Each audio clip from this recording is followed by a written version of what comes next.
Welcome back. This is John Locke, and today I'm answering a question about featured snippets. A person asks, how do we get featured snippets? Is it some special schema or structured data that we add into the page in order to trigger it?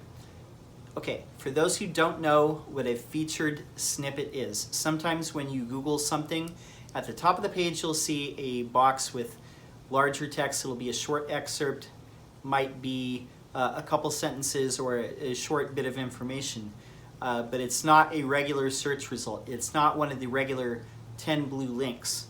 It's a call out box at the top of the page. That's what we refer to as a featured snippet.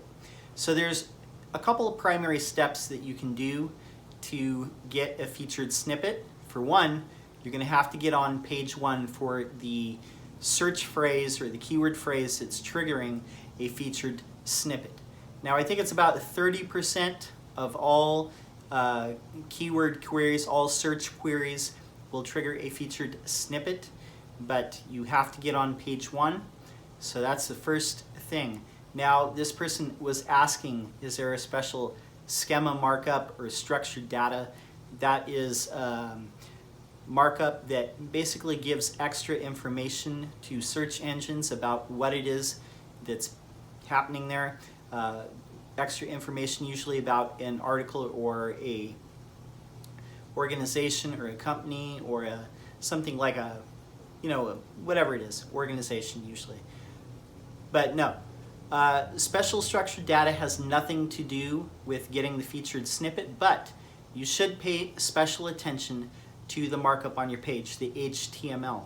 And the reason why I say this is the person that specifically asked this question, they were looking at examples from a competitor, and they said that a lot of the featured snippets, they have table data, like a regular table like you would make in a Word document.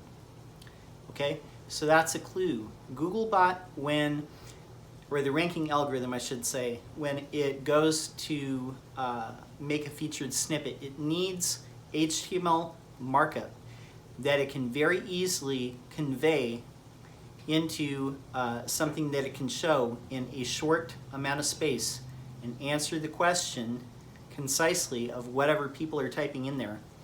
So let's say that we'll say for example, somebody's Googling, what are the most affordable hotels in Miami, Florida, or something like that.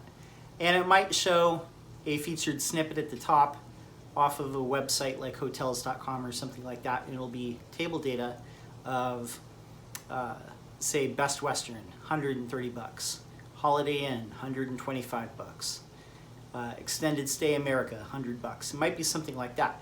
So table data is good, but if your particular piece of content doesn't relay itself to table data easily, then think about how you can summarize answering that particular question that the keyword phrase is asking in a couple sentences, because sometimes featured snippets are just a couple of sentences that are extracted from the content of a page that answer a question very concisely.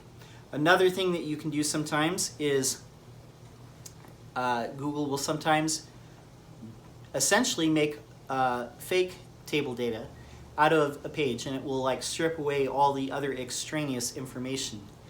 So let's say for example that you're targeting a specific keyword phrase.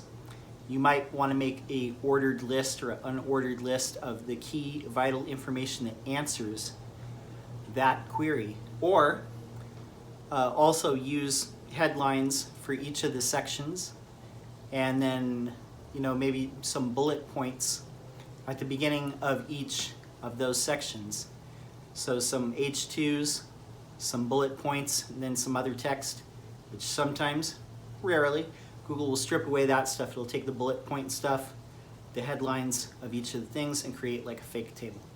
But most of the time it's just wanting to take that information as easily as possible. So the less extraneous data that it has to strip away, the more likely that will be translated directly into a featured snippet.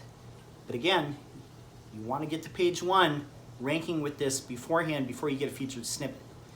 It's not just going to take something off of page 10 and make a featured snippet out of it, because essentially that's the first organic result.